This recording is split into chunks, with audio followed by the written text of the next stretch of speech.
On prend ensemble le livre de l'Exode au chapitre 33. C'est un passage que vous connaissez. Nous citons quelquefois une parole de Moïse, « Fais-moi voir ta gloire ». Mais on va lire à partir du verset 17, Exode 33, verset 17. L'Éternel dit à Moïse, « Je ferai ce que tu me demandes, car tu as trouvé grâce à mes yeux, et je te connais par ton nom. » Moïse dit, « Fais-moi voir ta gloire. » L'Éternel répondit, « Je ferai passer devant toi toute ma bonté, et je proclamerai devant toi le nom de l'Éternel. Je fais grâce à qui je fais grâce, et miséricorde à qui je fais miséricorde. » L'Éternel dit, « Tu ne pourras pas voir ma face, car l'homme ne peut me voir et vivre. » L'Éternel dit, « Voici un lieu près de moi, tu te tiendras sur le rocher. Quand ma gloire passera, je te mettrai dans un creux du rocher, et je te couvrirai de ma main jusqu'à ce que j'aie passé, et lorsque je retournerai ma main, tu me verras par derrière, mais ma face ne pourra être vue. » Exode 34, verset 1er, l'Éternel dit à Moïse, « Taille 2 tables de pierre, comme les premières, et j'y établirai, et j'y écrirai les paroles qui étaient sur les premières tables que tu as brisées. Sois prêt de bonne heure, et tu monteras dès le matin sur la montagne de Sinaï. Tu te tiendras là devant moi, sur le sommet de la montagne. Que personne ne monte avec toi, et que personne ne paraisse sur toute la montagne, et même que ni brebis ni bœufs ne paissent près de cette montagne. » Moïse tailla 2 tables de pierre comme les premières. Il se leva de bon matin et monta sur la montagne de Sinaï, selon l'ordre que l'Éternel lui avait donné, et il prit dans sa main les 2 tables de pierre. L'Éternel descendit dans une nuée, se tint là auprès de lui et proclama le nom de l'Éternel. Et l'Éternel passa devant lui et s'écria, « L'Éternel, Dieu miséricordieux et compatissant, lent à la colère, riche en bonté et en fidélité, qui conserve son amour jusqu'à 1000 générations, qui pardonne l'iniquité, la rébellion et le péché, mais qui ne tient point le coupable pour innocent, et qui punit l'iniquité des pères sur les enfants et sur les enfants des enfants jusqu'à la 3e et à la 4e génération. » Sitôt Moïse s'inclina à terre et se prosterna et dit, « Seigneur, si j'ai trouvé grâce à tes yeux, que le Seigneur marche au milieu de nous, car c'est un peuple au cou roide. Pardonne nos iniquités et nos péchés, et prends-nous pour ta possession. » L'Éternel répondit, « Voici, je traite une alliance, je ferai en présence de tout ton peuple des prodiges qui n'ont eu lieu dans aucun pays et chez aucune nation. Tout le peuple qui t'environne verra l'œuvre de l'Éternel, et c'est par toi que j'accomplirai des choses terribles. Prends garde à ce que je t'ordonne aujourd'hui. Voici, je chasserai devant toi les Amoréens, les Cananéens, les Essiens et les Phérésiens, les Éviens, les Jébusiens. Garde-toi de faire alliance avec les habitants du pays où tu dois entrer, de peur qu'il ne soit un piège pour toi, etc., etc. » Ce qui nous interpelle, c'est cette communion qu'il y a entre Dieu et Moïse, Moïse et Dieu. Alors, il y a un contexte à ce récit, et on va le voir ensemble ce soir. Pendant que Dieu donnait à Moïse les tables de la loi, donc sur le mont Sinaï, Exode 24, l'Éternel dit « monte », Moïse monte, et Exode, donc il monte pour être dans la présence de Dieu, et Dieu va lui confier les lois, il va lui confier le plan du tabernacle. En fait, il lui révèle sa gloire et sa volonté pour le peuple d'Israël. Et pendant que Dieu donnait à Moïse donc les tables de la loi et donc la révélation du tabernacle, ainsi que d'autres instructions relatives à la gestion du peuple, à cette alliance qui était naissante là, donc avec Israël, le peuple, lui, est en bas. Moïse seul est monté dans l'intimité de Dieu, Et le peuple se tient au pied de la montagne, et le peuple voit avec crainte et effroi même, eh bien, la montagne, le sommet de la montagne qui est embrasé de la gloire de Dieu. Le peuple en viendra à dire que l'Éternel ne nous parle pas lui-même, mais parle-nous, toi, Moïse. Et l'Éternel approuvera cela. L'Éternel parle à Moïse. Moïse est le médiateur entre Dieu et Israël. Mais le peuple se tient là en bas de la montagne. Et pendant que Moïse est dans la présence de Dieu, il s'est corrompu, le peuple. Le peuple au pied de la montagne, le peuple qui attend Moïse, va commettre un sacrilège. Aaron en tête, bien entendu. Le sacrilège du veau d'or. Ça, c'est ce que nous lisons dans Exode 32, que nous n'avons pas lu, mais on va refaire tranquillement l'historique. Moïse est monté sur le sommet, il est dans la présence de Dieu, exactement comme Jésus est remonté après son œuvre accomplie, ici-bas au milieu des hommes. La Bible nous dit que dans l'Exode, qu'il s'était écoulé 40 jours et 40 nuits depuis que Moïse avait laissé le peuple en bas. L'Éternel avait même dit, laisse là le peuple et monte. Donc Moïse a laissé le peuple, il est monté. Et il est monté, donc, il est là 40 jours, 40 nuits, sans manger ni boire. Il se nourrit de la présence de Dieu. La présence de Dieu suffit à Moïse. Il n'a pas besoin de tambour et fanfare, il n'a pas besoin d'orchestre, il n'a pas besoin de spectacle. Il est seul avec Dieu et il se nourrit, il se délecte, il vit de la présence palpable de Dieu.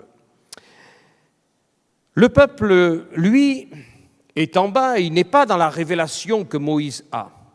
Et le peuple, n'attendant plus le retour de Moïse, puisqu'ils en viendront à dire « Ce Moïse qui est parti, là, nous ne savons ce qu'il est devenu. » Ça veut dire que le peuple en bas de la montagne trouvait le temps long. Mais il est où ce Moïse qui est parti sur la montagne et qui doit revenir? Donc le peuple, n'attendant pas Moïse, n'attendant pas le retour de Moïse, il s'est corrompu. Et il s'est corrompu par la distraction. La question que l'on peut se poser, c'est nous, Église de Jésus-Christ, que faisons-nous en attendant le retour de Jésus? Il est dit que, et on va le voir, ils vont voir à Aaron, que l'on peut définir comme le serviteur de Dieu, ce Moïse qui est parti, on ne sait pas depuis combien de temps et quand est-ce qu'il va revenir. Tu comprends qu'on trouve le temps long. Alors, on va faire une chose et tu vas faire une chose parce qu'il faut qu'il soit investi. Tu vas nous tailler une idole, un Dieu, une image de notre Dieu. Alors, il récupère tout ce qui est de l'or des Hébreux, il jette ça dans le feu. Et ce qui est intéressant, c'est comme si c'était sorti comme ça, un veau d'or. Un veau d'or. Le lendemain, un autel est là, on sacrifie et on fait la fête, on mange et boit, etc. Le peuple s'est corrompu pendant que Moïse est là-haut, dans la présence de Dieu. La question, je la répète, c'est que fait l'Église en attendant le retour de Jésus? Comment est-ce que nous attendons que celui qui est parti revienne, puisqu'il a annoncé, il l'a dit, « Je reviendrai et je vous prendrai afin que de vous emmener avec moi, et là où je serai, eh bien mon peuple sera avec moi. » On peut poser la question différemment. Comment est-ce que nous attendons le retour de Jésus? Moïse est monté sur le sommet de la montagne, il n'est pas parti en balade, c'est Dieu qui lui a dit « monte ». C'est Dieu qui lui a dit de laisser le peuple et de monter à la montagne. Alors il est là-haut, il est dans la présence de Dieu, il disparaît des yeux du peuple d'Israël, il est enveloppé.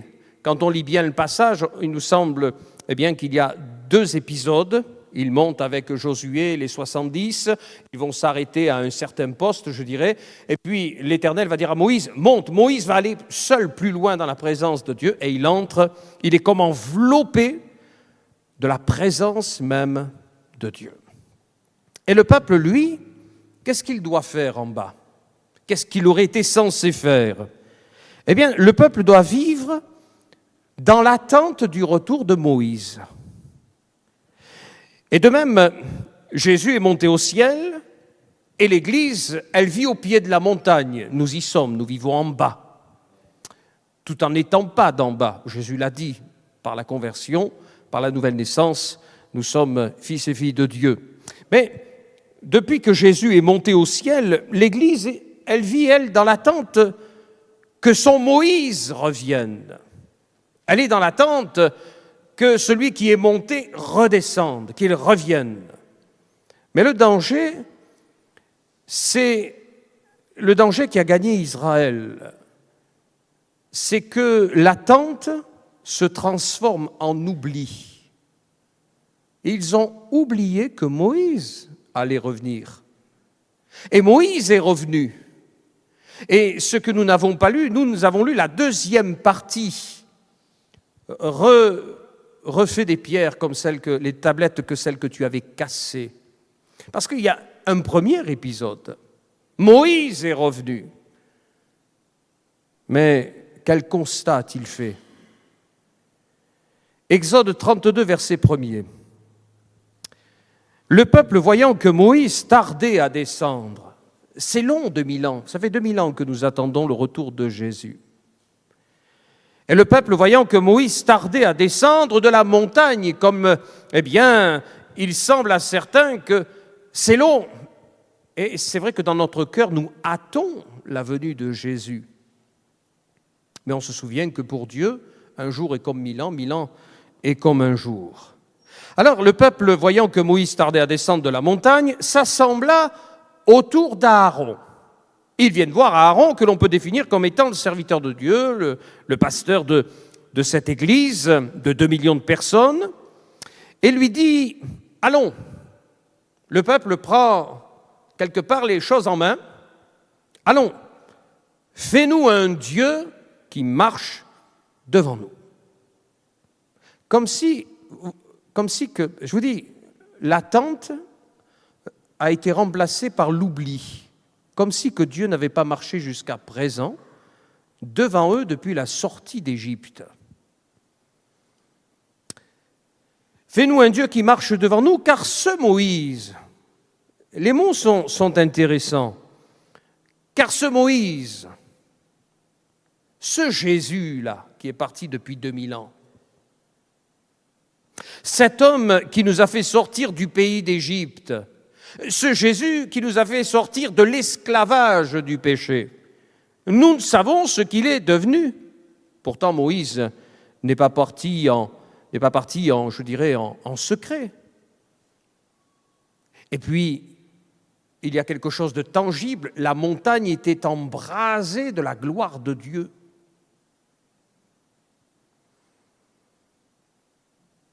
Nous ne savons ce qu'il est devenu. Et alors Aaron, serviteur de Dieu de cette église de 2 millions de personnes, leur dit, ôtez les anneaux d'or qui sont aux oreilles de vos femmes et de vos fils et de vos filles, et apportez-les-moi. Et tous ôtèrent les anneaux d'or qui étaient à leurs oreilles, et ils les apportèrent à Aaron. Il les reçut de leurs mains, jeta l'or dans un moule, et fit un veau en fonte. Et ils dirent, Israël, voici ton Dieu qui t'a fait sortir du pays d'Égypte. Lorsqu'Aaron vit cela, il bâtit un autel devant lui et il s'écria, demain, il prend des initiatives, demain, il y aura fête en l'honneur de l'Éternel. Le lendemain, ils se levèrent de bon matin, ils offrirent des holocaustes et des sacrifices d'action de grâce. Le peuple s'assit pour manger et pour boire, puis ils se levèrent pour se divertir. Et ils ont oublié. Ils ont oublié que si tu lèves un tant soit peu les yeux vers le sommet de la montagne, elle est embrasée de la présence de celui qui a fait tant de mal à l'Égypte pour te sortir de là. Embrasé de la présence de celui qui ne joue pas. Et puis, on oublie le fait que mais Moïse est parti pour revenir, il est parti pour mieux revenir. Alors le danger dans ces temps de la fin, le danger de cette distraction, le peuple est devenu impatient. Israël s'impatiente, et dans son impatience, au lieu de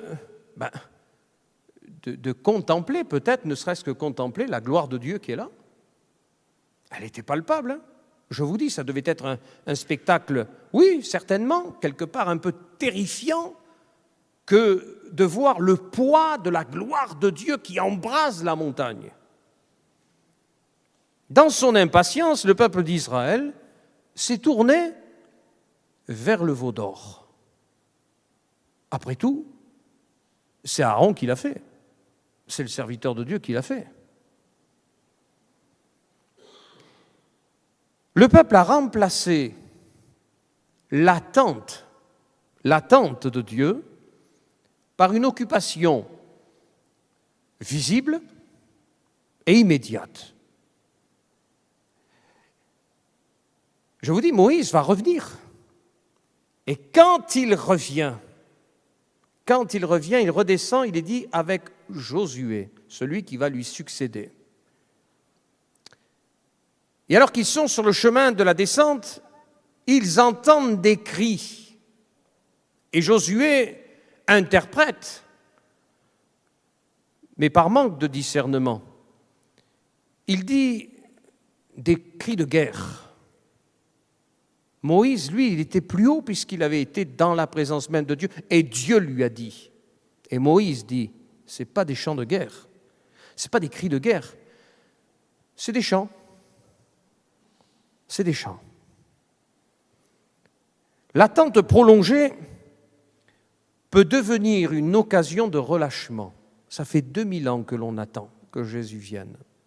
Et même si nous ne vivons pas 2000 ans, mais ça fait peut-être déjà 50 ans de conversion que l'on attend, 40 ans de conversion que l'on attend, 30 ans de conversion, 20 ans de conversion que l'on attend que Jésus vienne, qui redescend de la montagne et n'est toujours pas là.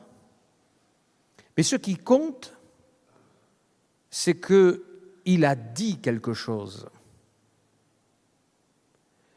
Ce qui compte, c'est que Dieu a parlé.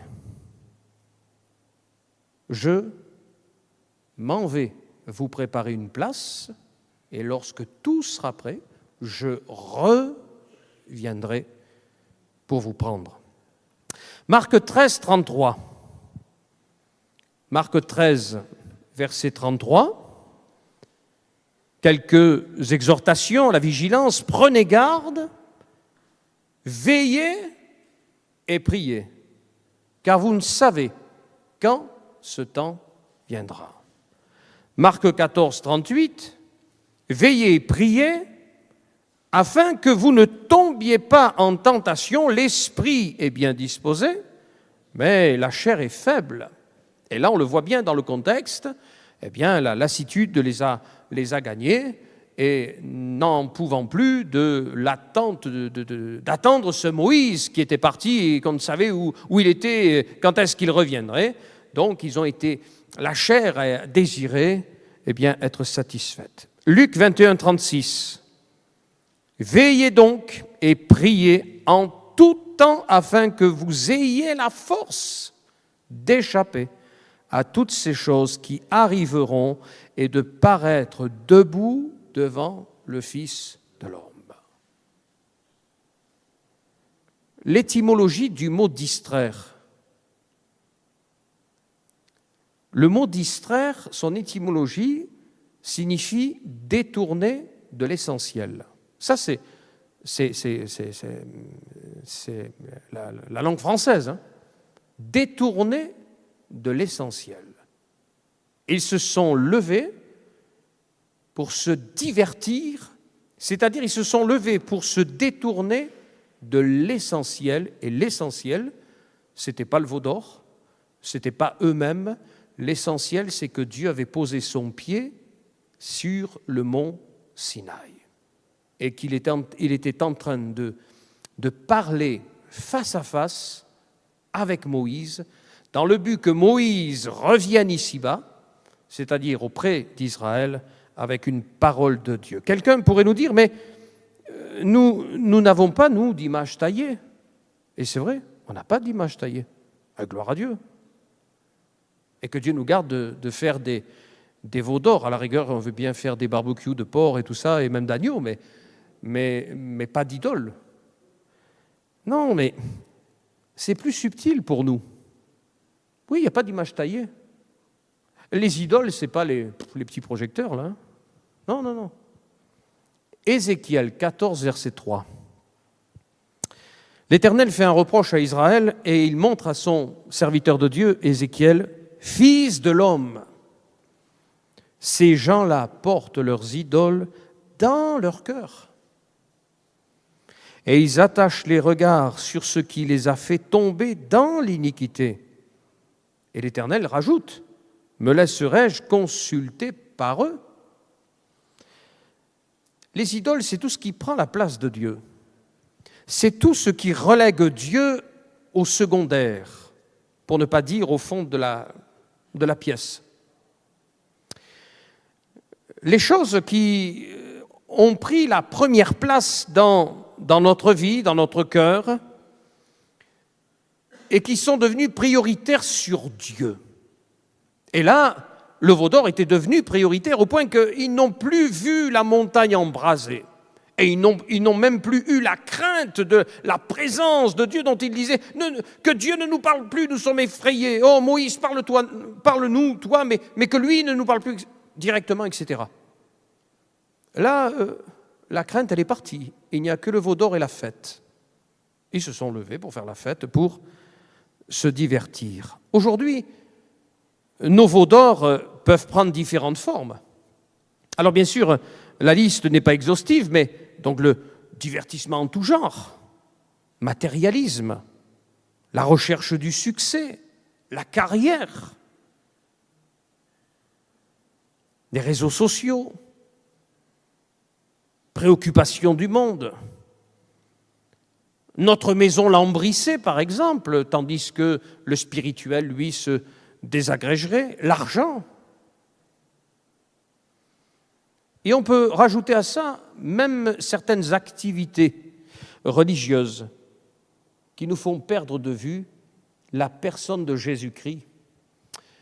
Je vous rappelle que dans Matthieu 7, Jésus dira, certains même me diront, mais Seigneur, nous avons fait des choses spirituelles, profondément spirituelles, nous avons prophétisé en ton nom, etc., etc. Et Jésus dira, je ne vous ai jamais connu. La question n'est pas tant, ou pas seulement, que faisons-nous en attendant le retour de Jésus? Mais la question peut être tournée de la manière suivante, qu'est-ce qui occupe notre cœur pendant que nous attendons le retour de Jésus? Qu'est-ce qui occupe, qui a pris place dans notre cœur?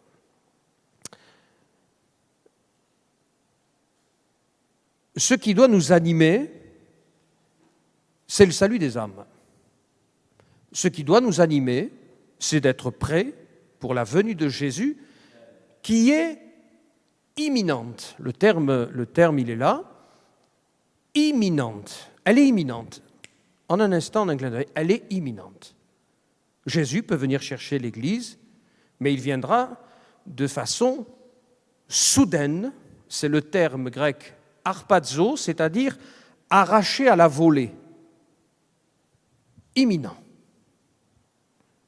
Donc, le salut des âmes, salut des perdus, et nous, l'Église, nous préparer à le rencontrer pour ne pas être honteux lorsqu'il paraîtra. Donc l'Église doit se poser la question, le fait que Jésus tarde, parce que, soyons vrais, Qui ne s'est pas dit, mais Seigneur, combien de temps encore? Qui? Bien sûr qu'en tant que chrétien, on s'est posé la question. Bien sûr qu'on se la pose. Bien sûr qu'on soupire en disant, Seigneur, mais Seigneur, mais prends-moi. Et puis tout ça, c'est terminé. Les problèmes, le diable, le péché, la violence qui ne fait que grandir, les guerres qui se multiplient, ils s'intensifient de droite et de gauche, etc. Seigneur, voilà, qui? Mais le fait que Jésus tarde à revenir, est-ce que cela a diminué notre vigilance? Est-ce que nous attendons Jésus telle une sentinelle armée sur sa tour, là? Ou est-ce que peut-être nous avons déjà déposé les armes et puis nous sommes partis nous mettre sur notre pénate, là, nous allonger spirituellement? Est-ce que nous attendons telle une sentinelle armée debout sur la tour? Moïse redescend. Non, Josué, tu te trompes. Ils font la fête, là. Et quand Moïse voit les choses qu'il voit, qu'il constate, le veau d'or, etc., la Bible dit que les 2 tablettes, étaient écrites du doigt de Dieu, des 2 côtés. Moïse n'a pas craint de prendre les 2 tablettes et il les a brisées. Permettez que ça me rappelle ce dimanche matin où j'ai déchiré ma Bible devant vous, concernant certains textes en disant, mais si on ne les vit plus, si on ne veut plus les vivre, on peut les casser la tablette, casser les 2 tablettes, la parole de Dieu. Malheureusement, gloire à Dieu, la parole de Dieu, elle demeure. Ça, c'était le premier point. Et l'Éternel lui dit donc, eh bien, de refaire ces 2 tablettes. Et donc, tout a été réécrit divinement. Et Moïse est redescendu, donc, enfin, avec ces 2 tablettes. Maintenant, avançons devant la difficulté de la tâche, puisque Moïse, va y avoir l'instant où les fils de Lévi vont prendre position à l'appel de Moïse, à l'appel de la sainteté pour Dieu, etc. Ils vont trancher dans le vif, sans considération de famille. Ils vont être clairs avec la parole de Dieu. Mais devant la difficulté de la tâche, Moïse a besoin, on l'a lu là par contre, il a besoin d'un encouragement divin supplémentaire. Exode 33. Fais-moi voir ta gloire. Il a besoin de plus. Et il est dit, Exode 33, 12, Moïse dit à l'Éternel, voici, et nous avons lu à partir du verset 17, Moïse dit à l'Éternel, voici, tu me dis, fais monter ce peuple. Et tu ne me fais pas connaître qui tu enverras avec moi. Qui mets-tu à mon côté pour faire monter ce peuple là où toi tu veux qu'il aille? Et voyez-vous, Dieu a toujours voulu que nous ayons des compagnons d'œuvre. Et gloire à Dieu pour l'apôtre Paul qui a toujours eu des compagnons d'œuvre de qualité. Les Silas, les Timothée, le Barnabas, etc. De qualité. Mais nous en avons besoin, nous aussi, aujourd'hui. Des compagnons d'œuvre de qualité. Moïse continue. Cependant, tu as dit, je te connais par ton nom, et tu as trouvé grâce à mes yeux. Maintenant, si j'ai trouvé grâce à tes yeux, fais-moi connaître tes voies. Alors je te connaîtrai, et je trouverai encore grâce à tes yeux. Considère que cette nation est ton peuple. Parce que quand l'Éternel voit du haut de la montagne et de son omniscience, il voit ce qui se passe en bas de la montagne. Il dit à Moïse, ton peuple, celui que tu as fait sortir d'Égypte. Parce que quand Dieu est irrité, il ne dit plus mon peuple, il dit ce peuple. Ça, vous pouvez le constater dans la lecture de la parole de Dieu. Par contre, quand le peuple est dans l'obéissance, il dit mon peuple. Et là, il dit à Moïse, dans Exode 32, il dit ton peuple. Il lui dit à lui, Moïse. Mais Moïse est en train de remettre ça en lumière. Considère que cette nation est ton peuple. Moïse, c'est l'instrument que Dieu a appelé pour aller chercher ce peuple sous le bras puissant de Dieu, le faire sortir de l'Égypte. Mais c'est ton peuple, ce n'est pas le mien. Moïse remet les choses en lumière avec Dieu. Il parle avec Dieu. C'est ça la prière en fait. Il discute avec Dieu et Dieu discute avec lui. L'Éternel répondit, « Je marcherai moi-même avec toi. » Parce qu'au-delà des compagnons d'œuvre d'ici-bas, il est tellement plus précieux, et gloire à Dieu pour les compagnons d'œuvre, mais tellement plus précieux d'être assuré de la présence de Dieu qui marche avec nous. Et Dieu dit, l'Éternel répondit, « Je marcherai moi-même avec toi, et je te donnerai du repos. » Moïse lui dit, « Si tu ne marches pas toi-même avec nous, ne nous fais point partir d'ici. » Moïse est dans la dépendance absolue pour la direction à donner à ce peuple de 2 millions d'âmes là. Eh bien, il est dépendant de la dépendance absolue de Dieu. Il y a une argumentation qui est intéressante à décortiquer ici. Moïse sait que Dieu le connaît par son nom.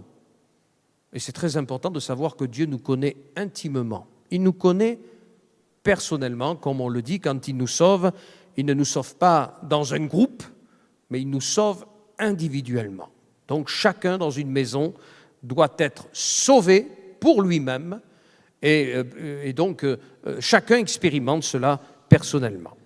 Deuxièmement, nous voyons dans l'argumentation qu'il désire aller plus loin et il désire connaître les voies divines. Il veut connaître ce qui est tracé dans le cœur de Dieu pour lui-même et pour le peuple d'Israël. Troisièmement, il veut connaître Dieu davantage et encore plus, et c'est cette parole, mais fais-moi voir ta gloire, alors qu'il était là, enveloppé de la présence palpable de Dieu, ce que lui seul a connu. Aucun autre d'Israël a connu ça, enveloppé comme il était là-haut, au sommet du mont Sinaï.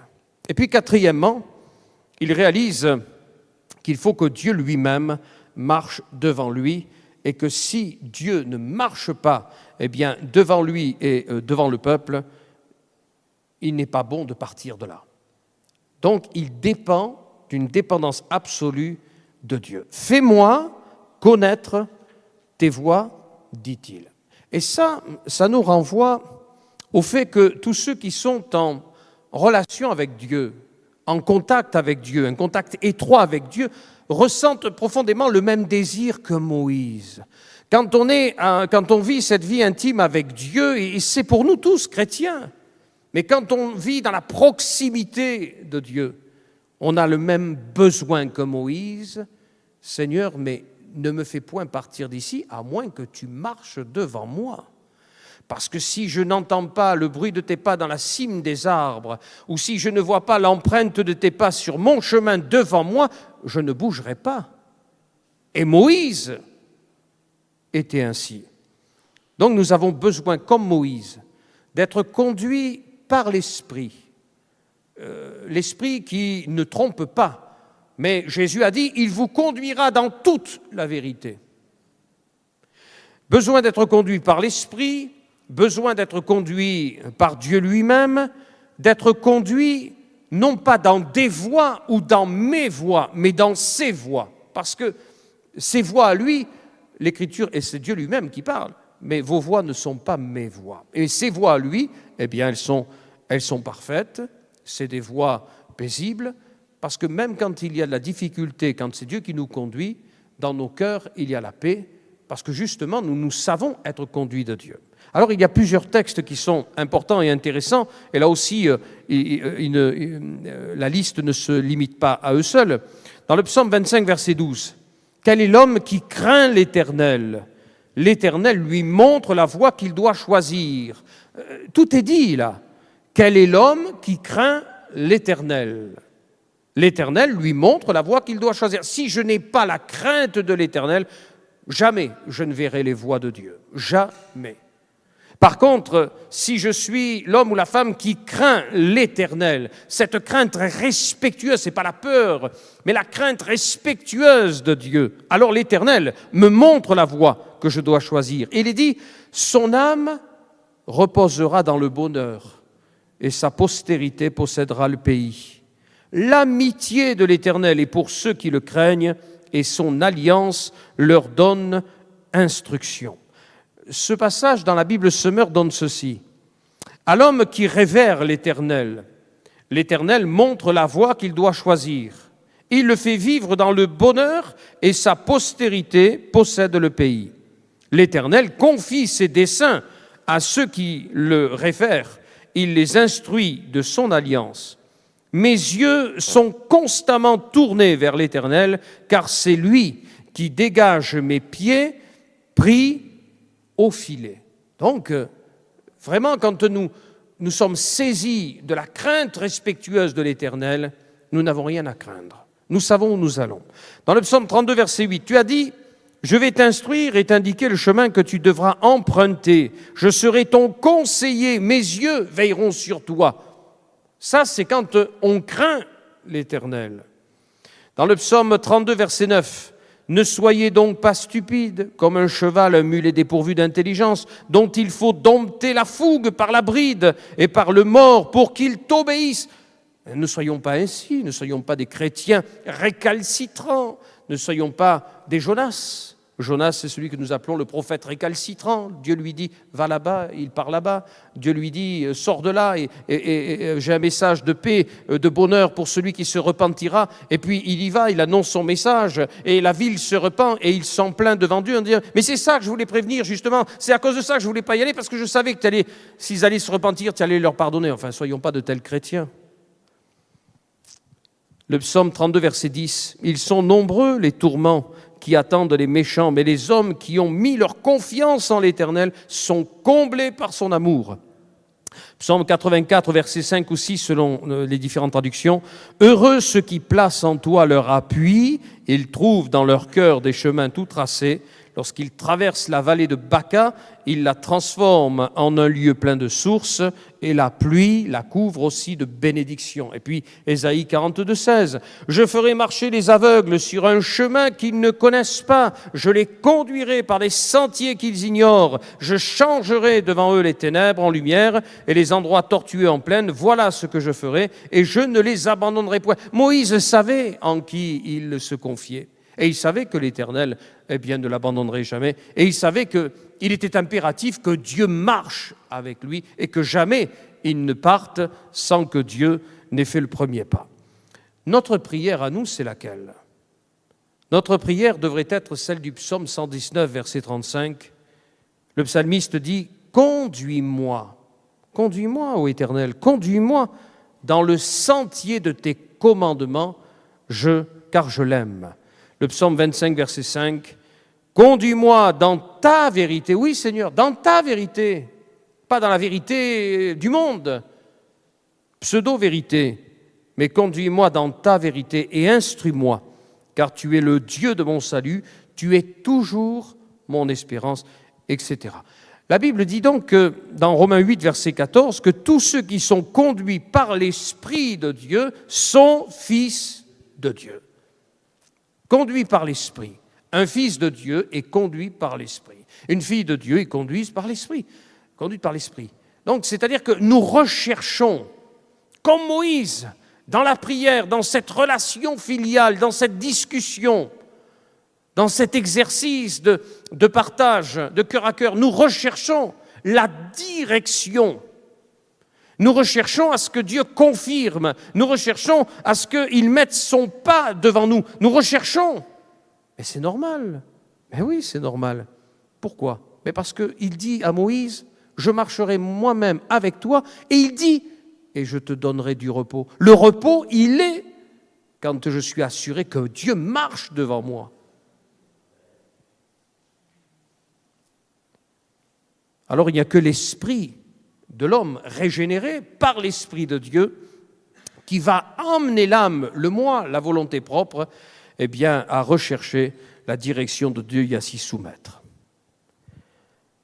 L'Éternel dit, je marcherai moi-même avec toi et je te donnerai du repos. Le texte hébreu dit précisément ceci, et c'est particulièrement fort. Il dit, ma face ira devant toi.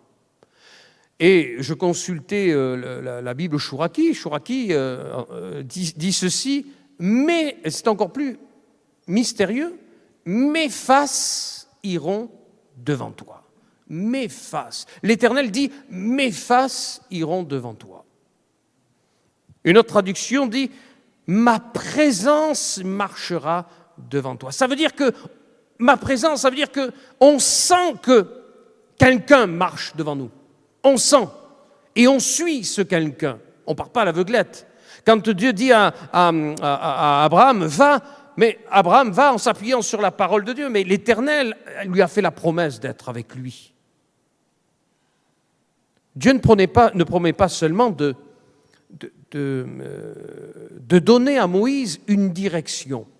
En fait, ça ne nous suffit pas. Gloire à Dieu pour la direction qu'il donne. Mais Seigneur, merci pour la direction. Je sais que je dois aller là-bas, mais je veux plus. Je veux sentir ta présence sur le chemin qui marche là. Sentir ta présence devant moi. Sinon, je ne pars pas. C'est ce que dit Moïse. Moïse avait une direction. Mais Moïse ne bouge pas.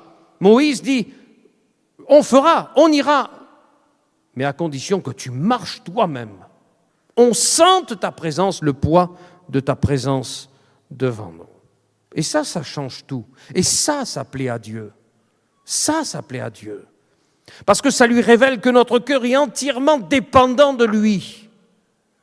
Comme le gamin qui doit traverser une route bien agitée, et puis le père qui lui dira, allez, vas-y. Et le gosse qui va dire, non, j'y vais si tu viens. Eh oui, mais c'est ça. C'est une relation de confiance que nous avons, de dépendance que nous avons. Donc, Dieu ne promet pas seulement de donner à Moïse une direction, mais il répond au désir ardent de Moïse. Et il lui dit, je te donne non seulement une direction, mais je te donne aussi ma présence. Ça, c'est rassurant. Et le repos, il n'est pas dans la direction donnée. Le repos, il est dans la présence de Dieu. C'est là, quand il y a la présence de Dieu, que nous connaissons le repos. Sa présence, elle assure le repos. Et Moïse était assuré de cette présence. Et à n'en pas douter, eh bien, il avait le repos dans cette présence. La présence de Dieu est plus importante que la direction donnée. La présence de Dieu est plus importante que tout ce que Dieu peut nous donner comme bénédiction. La présence de Dieu. Moïse ne voulait que ça. Fais-moi voir ta gloire. Mais l'Éternel aurait pu dire, mais regarde, ma gloire, tu la vois déjà. La nuée de gloire, la Shekinah, c'est ma gloire. Elle est là, elle est palpable. Regarde, le mont Sinaï est embrasé, je suis là. Et Moïse veut plus. Oui, c'est glorieux tout ça, mais moi je veux plus. La présence de Dieu est plus importante que la direction que Dieu peut donner. Je veux plus. La présence palpable, le poids de la présence de Dieu. Donc le Dieu de l'Alliance est un Dieu qui accompagne son serviteur. Pas simplement, vas-y, et puis on se retrouvera dans quelques mois, Non. Je marcherai moi-même avec toi. Et on retrouve cette promesse dans toute la révélation biblique. Par exemple, à Isaac, et Genèse 26, 24, l'Éternel lui avait dit, « Je suis avec toi ». Donc Moïse, Exode 3, verset 12, quand Moïse, quand il reçoit cet appel et cette invitation à retourner en Égypte, lui qui avait fui l'Égypte, etc., pour aller libérer un peuple esclave depuis 400 ans, le poids de la responsabilité, il a besoin de l'assurance que Dieu est là. Et Dieu lui dit, je serai avec toi. Et puis nous avons Israël, le peuple lui-même, Ésaïe 41, 10, ne crains point, car je suis avec toi. Et puis nous avons l'Église. Matthieu 28, verset 20, Jésus a dit, voici, je suis avec vous tous les jours, jusqu'à la fin du monde. Il n'a pas dit, je serai là quand tout va bien, mais il a dit, je serai là tous les jours. Ça veut dire que quand ça va mal, il est là, mais même quand ça va bien, que il n'y a pas de...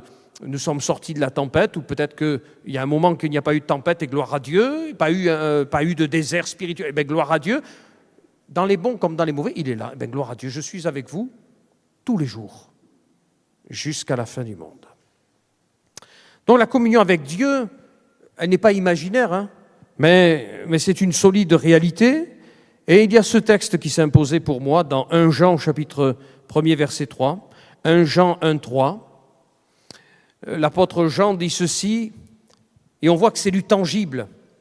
Ce que nous avons vu et entendu, mais Moïse a vu et entendu, nous vous l'annonçons à vous aussi, afin que vous aussi vous soyez en communion avec nous.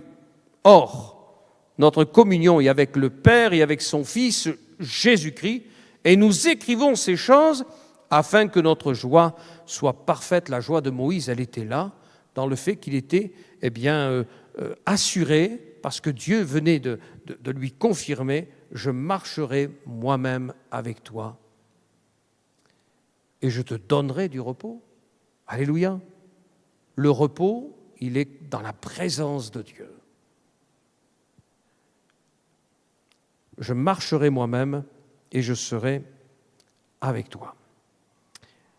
La présence de Dieu ne signifie pas que toute difficulté disparaisse, mais nous sommes assurés que dans toute situation rencontrée, il y a la présence de Dieu. Et on peut donner un exemple, déjà, ne serait-ce qu'un exemple. Les 3 hommes dans la fournaise, les 3 amis de Daniel, jetés dans la fournaise injustement, et dans cette fournaise ardente, de laquelle, puisque le feu était tellement intense, les gardes sont morts sur place sans même avoir été touchés par les flammes, ces 3 hommes ont vu la gloire de Dieu dans le feu. On peut prendre l'exemple des disciples dans la barque. Jésus dort, il est comme pour nous. Quelqu'un peut dire, mais Seigneur, mais tu dors ou quoi? Vois ma situation, vois ma détresse, mais tu dors ou quoi? Il dormait là dans la barque. Oui, il dormait. Et Marc donne même un détail supplémentaire, la tête sur un coussin. Il devait bien dormir. Il en avait besoin. Et il dormait. Et la barque a commencé à être agitée dans tous les sens. Et à un moment donné, il n'en pouvait plus.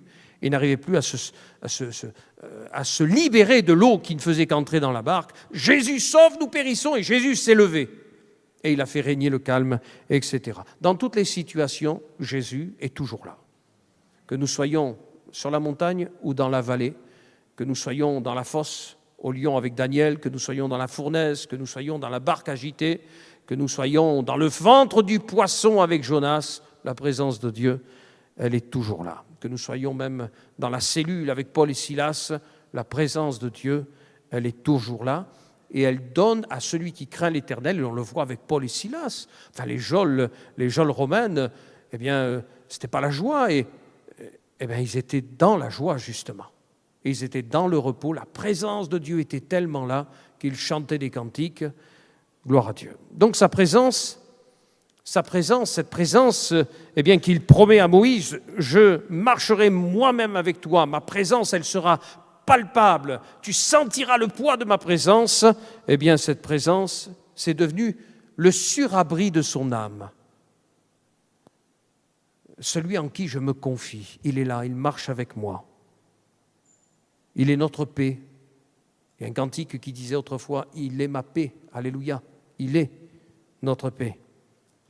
Donc le repos de Dieu, pour terminer, eh bien, c'est la sécurité pour celui qui se confie en lui, c'est la sérénité. Ce qui troublait Néron, quand il y avait la persécution des chrétiens, que les chrétiens étaient jetés dans les arènes, ce qui troublait Néron, c'était la paix des chrétiens, la paix qui les animait. Ça le troublait, lui qui était complètement perturbé, mais ça le troublait, la paix. Oui, la présence de Dieu, même dans ces lieux-là, il y a la présence de l'Éternel. Jérémie 46, 28, Toi, mon serviteur Jacob, ne crains pas, dit l'Éternel, car je suis avec toi. Acte 18, verset 10, car je suis avec toi et personne ne mettra la main sur toi pour te faire du mal. Donc le repos biblique est relationnel avant d'être géographique. Seigneur, je pense que si je vais sur une île déserte, je vais enfin connaître la paix. Mais non.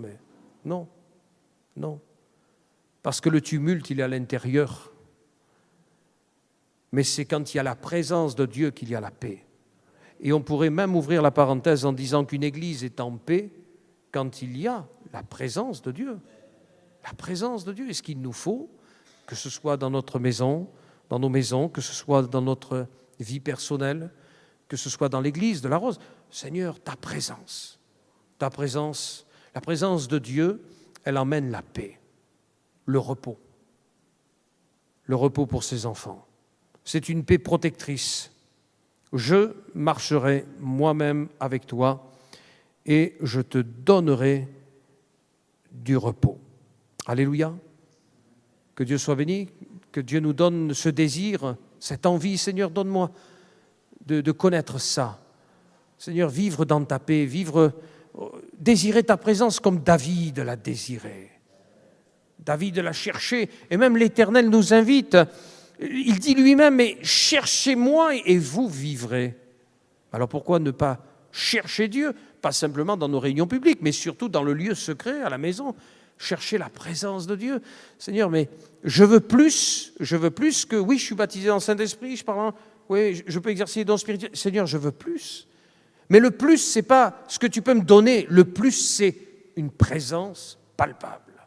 Sentir la présence de Dieu. Je me souviens à Nice,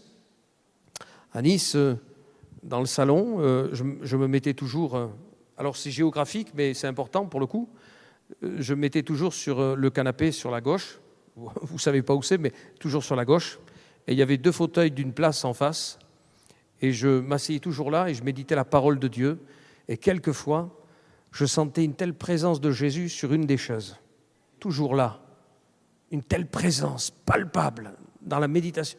Je dis gloire à Dieu. À Libourne, un soir, je me mets à la fenêtre, j'habitais au-dessus de l'église, il y avait la gare en face, il y avait une rue là devant, et puis là, à rester, je ne sais plus combien de temps je suis resté là, fixé entre les 2 arbres là qu'il y avait là, il y avait la présence palpable de mon Sauveur, une présence. Alléluia, je me souviens, j'étais sur la route avec Angélique et les enfants, on était sur la route de, comment on appelle ça, l'autoroute de Lançon de Provence, il y a beaucoup de vent là. Et puis, dans mon esprit, en conduisant, je louais le Seigneur. Et à un moment donné, je sens une forte respiration dedans de moi. Dieu qui était en train de humer le parfum. Gloire à Dieu.